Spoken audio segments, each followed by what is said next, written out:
Yaorana et bienvenue dans Manava. Le 52e Festival des Marquises a ouvert ses portes. On y trouve des créations artisanales de la terre des hommes, qui ont toujours une place à part dans le paysage culturel polynésien. Pour en parler, nous accueillons aujourd'hui Marc Barcinas, président de la fédération Te Tuuka Ote Henua et Nana, organisateur du Salon des Marquises, Yaorana. Kawanui. Sarah Vaki, trésorière de la même fédération et artisane spécialisée dans le tapa, Yaorana Sarah. Kawanui. Et Vaiana Giraud, chef du service de l'artisanat traditionnel. Yaorana Vaiana. Bonjour. Janice Yaorana, Kauhanui. tu nous contes aujourd'hui l'histoire des marquises.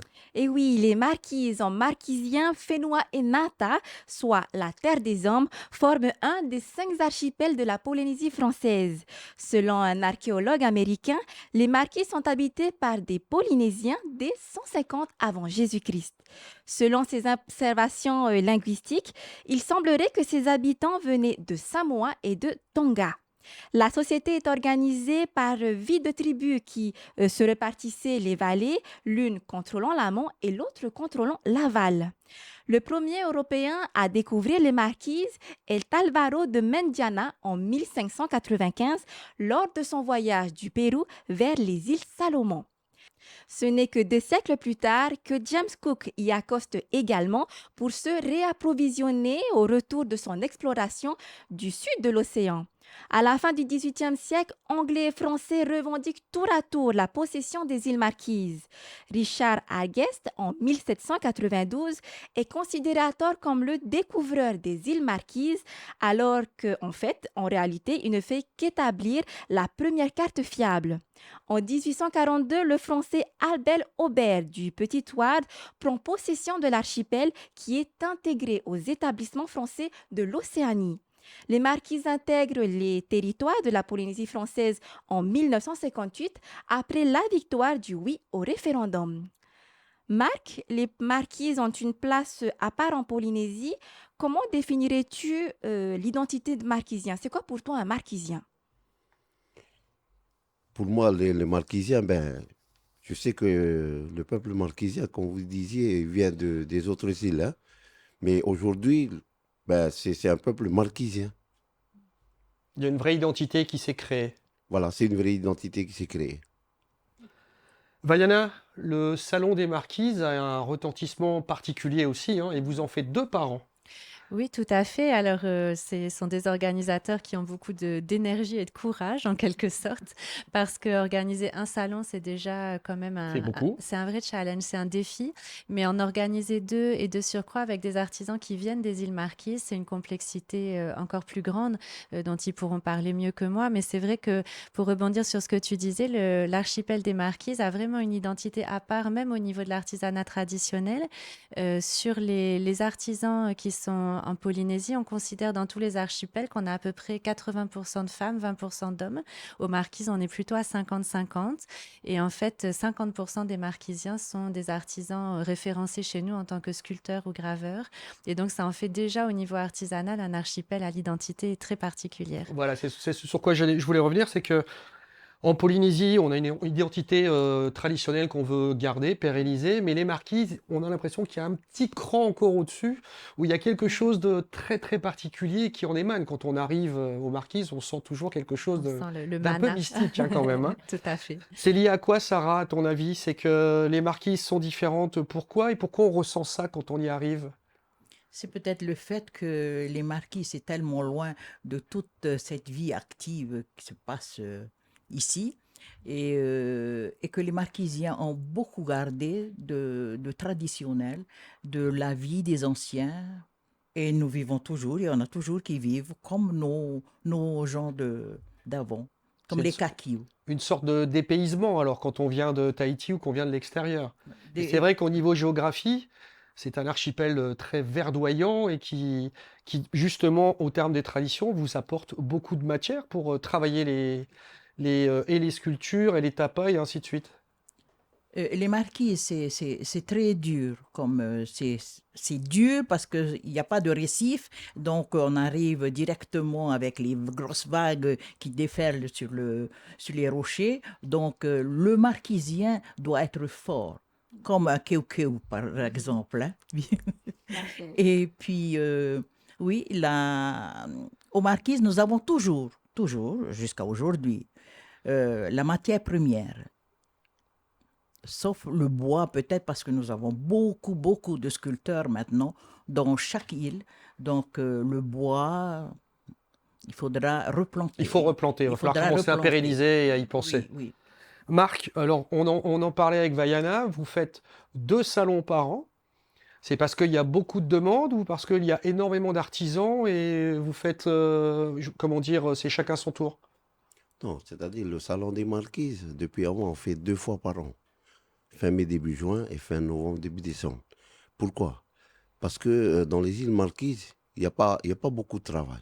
Alors, depuis qu'il y a le salon, toutes les jeunes viennent, tu vois, à participer au salon. Pourquoi? Parce qu'il n'y a pas de travail, c'est ça.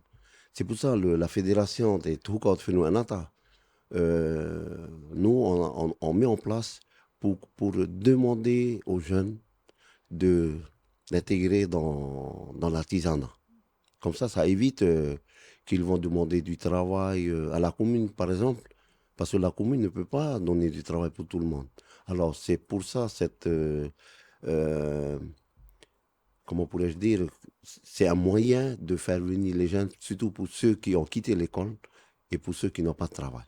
Voilà un peu. Donc j'imagine, Vaiana, que le service de l'artisanat a beaucoup à faire aux marquises. Alors, les marquises sont très, je dirais, autonomes, bien sûr, en matière de transmission, justement. Hein, c'est ce que dit Marc, c'est que s'il y a des jeunes dans ces salons, c'est parce qu'ils ont appris, parce qu'on leur a appris et qu'ils avaient envie d'apprendre. Donc, c'est quelque chose qui est très important. Et du coup, je pense que peut-être qu'on a moins à faire aux marquises, justement parce qu'il y a cette chaîne de transmission et parce qu'il y a ces salons qui portent vraiment une dimension économique. Et c'est vrai que c'est ce qu'on défend beaucoup au service, c'est que l'artisanat traditionnel, ça doit être un vrai choix. C'est un choix économique, c'est un choix de vie. On peut en vivre, c'est un métier à part entière. Et je pense que les marquises le démontrent complètement, en fait. Donc, c'est très important. La jeune génération reprend le flambeau, marquise? Vous réussissez à avoir justement des jeunes gens, mais motivés pour le fait d'être artisans et non pas parce qu'ils ne trouvent pas autre chose?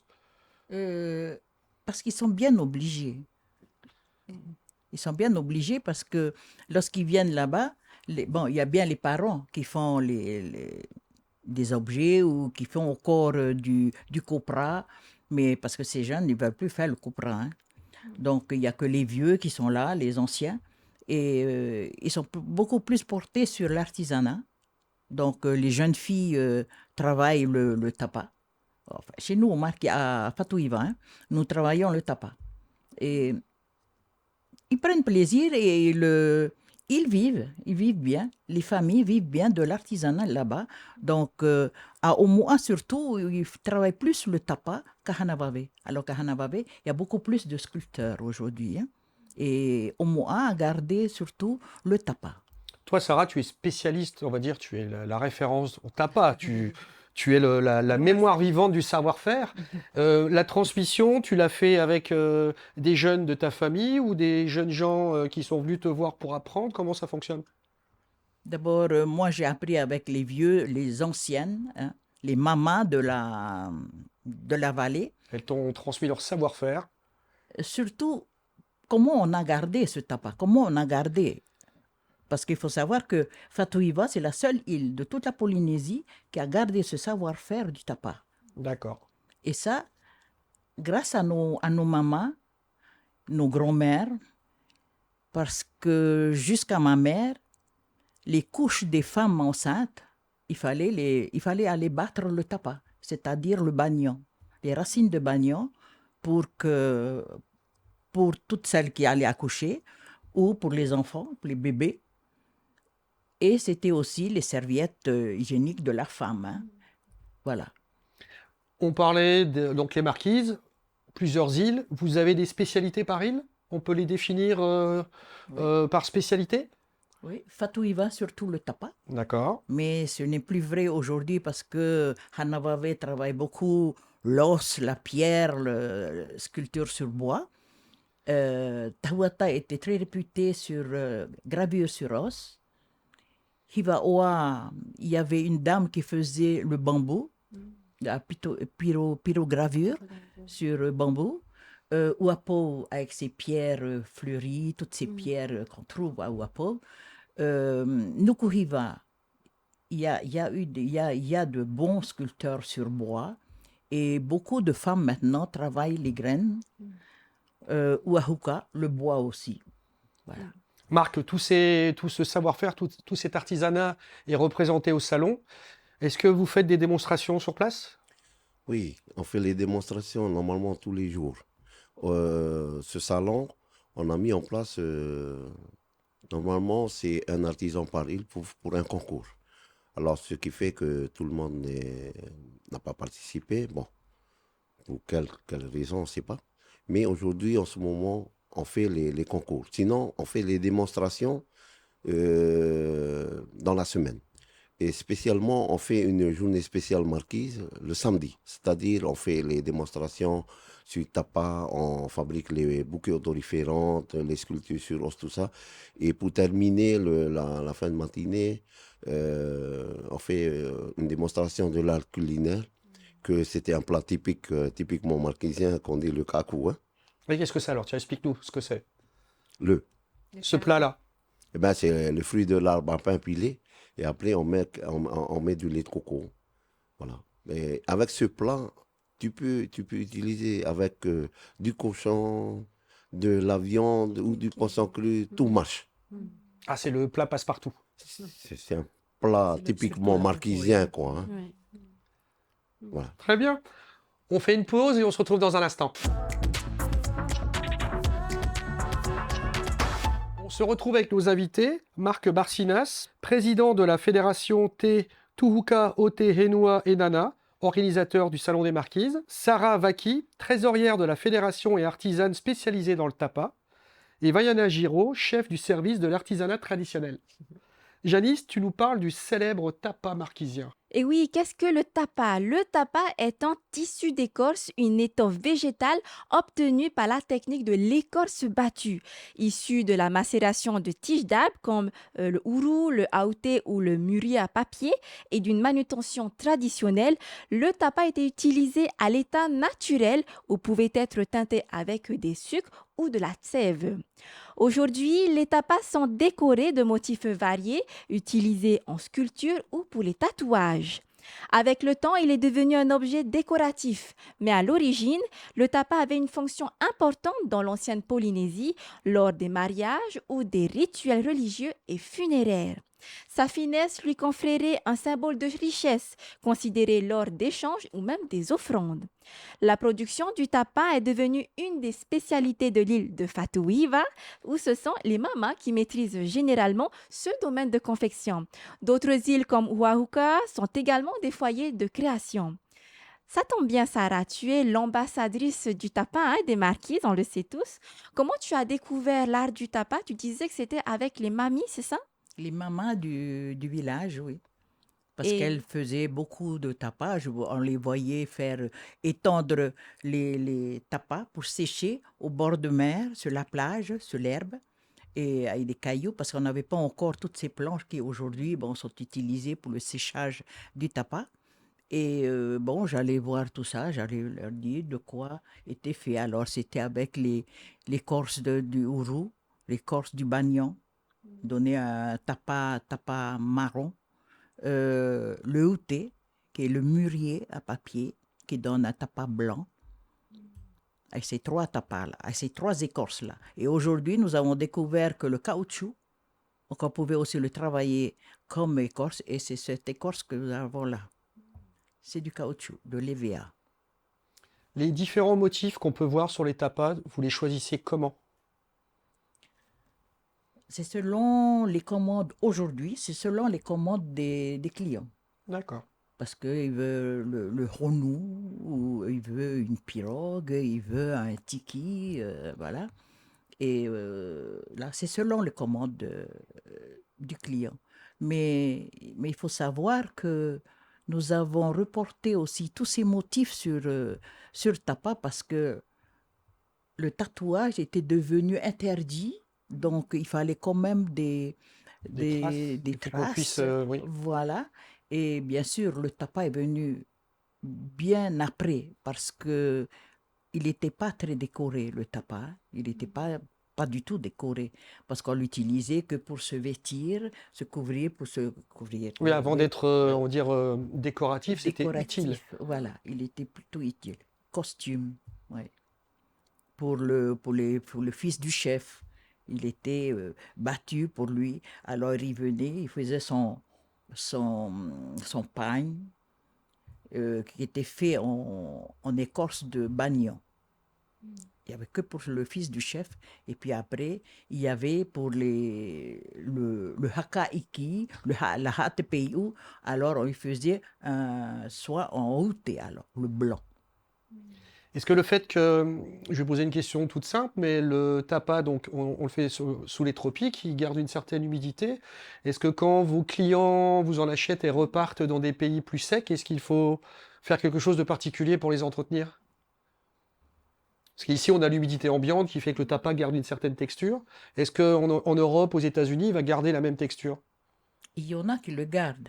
Parce que le tapa, c'est comme le bois, il peut être termité aussi, hein, si on le protège pas bien. Mais moi, j'ai un tapa ça fait 50 ans que je l'ai, qui a été fait par une dame de au moins, et je le garde, je le roule dans un paréo qui a été utilisé, hein, lavé, un vieux paréo. Hein.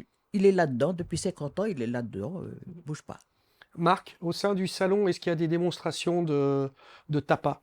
Oui, il y a les démonstrations, comme je le disais, la journée de samedi, il y a les démonstrations de tapas, tu vois, on montre, on va chercher la racine de manioc, justement, on fait la démonstration du début jusqu'à la fin. Euh, on ne fait pas le séchage sur place parce qu'on Oui, ça n'a prend trop pas, de on n'a temps, pas bien tout ce sûr. qu'il faut. Mais par contre, depuis le début, c'est-à-dire couper la racine et après l'enlever l'écorce qu'il y a, tout ça, et puis on fait sur place, on le montre. Et on montre comment il faut euh, la fabrication de tapa. On prend le bateau qui est en bois de haïto, hein, nous on dit le toa, et avec un caillou qu'on dit le kiva en marquisien. Voilà. Ça, on le fait. Dans tous les salons, on le fait. Vaiana, les démonstrations sont faites régulièrement, mais est-ce que la nouvelle génération découvre ça? Il s'y intéresse? Est-ce que ça fait partie des moments du salon où tu as un peu plus de monde et on Alors, transmet justement? oui, je pense hein, que ce sont des temps forts des salons, effectivement, et que les visiteurs sont présents pour ces rendez-vous-là.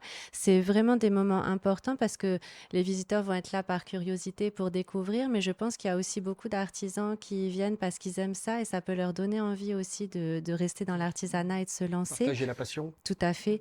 Et c'est vrai que bah, les démonstrations, ça fait partie aussi de cette chaîne de transmission, donc c'est très important. D'autant que, si j'ai bien compris, les concours qui sont mis en place sur le salon, c'est de la reproduction d'objets anciens. Donc ça veut dire que aussi au travers de ces concours, de tous ces éléments-là, on transmet un patrimoine, on réapprend à faire des choses, à retrouver des motifs. Et je trouve que c'est vraiment emblématique des Marquises à ce niveau. Le chiffre généré par l'artisanat aux Marquises pèse sur, on va dire, pas sur le budget, mais sur les rentrées économiques? Alors là, j'ai pas les chiffres en tête, mais c'est effectivement un des salons qui fonctionne le mieux hein, en termes de vente. C'est pour ça que c'est si important aussi, comme le disait Marc, d'en faire 2 par an. C'est que pour certains, ça va être leur seule vente. Donc du coup, ça leur permet de vivre 6 mois jusqu'au salon d'après. Ouais, c'est très important. On parlait de différentes démonstrations et j'aimerais que vous me parliez un petit peu, Sarah, si je le dis correctement, le Humuhei. Le umuhei. Alors explique-nous ce que c'est et quelle démonstration vous faites. Alors, le umuhei, ce sont toutes les plantes, toutes les herbes, toutes les plantes qui ont un parfum, qui est utilisé pour faire ce bouquet. Et il y a une façon de le faire, de le placer. Et Et quelle en est sa symbolique? Quelle en est la représentation? alors, le umuhei, c'était surtout pour la femme, pour se parfumer. D'accord, voilà, ouais. Alors, et la marquisienne aime sentir bon. Elle aime tout ce parfum de la nature. Et voilà. C'est une façon aussi d'enivrer l'entourage, peut-être. C'est vrai que le Umuhei a un C'est fort. parfum Quand je dis fort, oui, particulier. c'est prenant, ça peut être entêtant, ça pose une personnalité, hein. Et lorsque quelqu'un passe avec un Umuhei, On un le sent tout de parfum suite. Oui, tellement, oui, oui. on suit. Alors, bon, C'est maintenant, un peu on comme les dit, sirènes, alors. alors si on dit que c'est un bouquet d'amour, ça, c'est pour, non, c'est juste un parfum. C'est pas le Chanel numéro 5, mais c'est un parfum particulier qui est fait avec toutes les plantes de la nature. Mais Voilà. Chanel s'est inspiré aussi de pas mal de traditions comme ça, donc ça Oui. Il y a pourrait. le ilan, Voilà. voilà, qu'il y a dedans. Voilà. Ce salon, est-ce que il a un retentissement, Vaiana, à l'extérieur de la Polynésie? Ah, alors ça, je pense qu'il y a énormément de visiteurs, en tout cas, qui découvrent ce salon et qui repartent avec des créations artisanales. Je pense que c'est une façon d'accompagner ce retentissement et de repartir avec un petit peu de l'identité polynésienne, hein. Et je pense qu'aussi, c'est un salon particulièrement important cette année. On a 96 artisans, il me semble, presque 100. Donc, c'est vraiment un salon d'une grande ampleur. Alors, je ne sais pas si c'est un effet post-Covid ou si toutes les marquises se mettent à l'artisanat traditionnel, ce qui serait aussi merveilleux. Mais je pense que c'est vraiment une dynamique qui est mise en place et qui contribue à ce qui est cette aura, en fait, au salon. L'image des marquises à l'extérieur a été évidemment mise en avant avec Oui. et Gauguin et Brel, mais on parle aussi beaucoup de la Ranouille et moi tous les gens, j'ai eu la chance de le faire une fois, mais quand on arrive aux marquises avec la Ranouille, il y a quelque chose, on le disait tout à l'heure, de vraiment particulier, hein, parce que il y a une résonance et je crois qu'on en parle beaucoup à l'extérieur aussi. Les touristes qui arrivent chez vous, Marc, ont aussi ce sentiment d'arriver dans un endroit particulier? Oui, pour eux, c'est une découverte, hein, pour les marquises, hein. Parce qu'il y en a qui nous ont dit, on a rêvé d'être aux marquises. Pourquoi? Parce que c'est vraiment un coin perdu dans le monde, si on veut dire, hein. Mais quand ils découvrent les marquises, ils disent toujours, il n'y a pas d'autre endroit que les marquises. Les marquises, c'est unique, quoi. Voilà. Mais ils retournent avec plein de souvenirs, justement, la découverte des îles et surtout la découverte de l'art marquisien. Et donc j'imagine que ça permet aussi aux artisans de pouvoir mettre en avant leur savoir-faire et que les touristes viennent faire leur marché un petit peu aussi. Dans chaque île, à chaque fois qu'il y a Aranui qui passe ou d'autres bateaux des croisières, hein, toutes les îles, quand ils savent qu'il y a un bateau qui passe, ils sont toujours là près dans des endroits pour exposer, hein. Ils sont tous là, ils sont tous présents. Surtout quand il y a Aranui. Ouais, Ranui, c'est quelque chose de particulier, hein. Oui. C'est vrai que c'est pas qu'une légende, c'est une réalité quand même, hein.